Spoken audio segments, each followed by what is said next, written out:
katonda byayagala okuwa, waliwo katonda kyayagala okufuula, waliwo level kwayagala okutwala. Start to rise.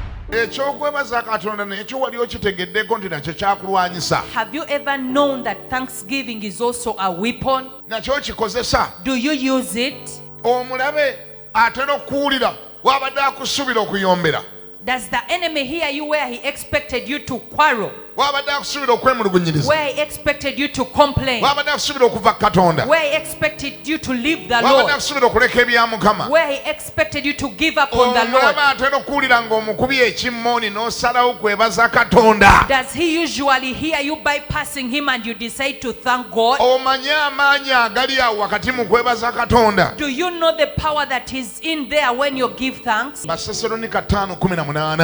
Thessalonians 5:18. In everything give thanks. Nti mu bintu byonna weebaze.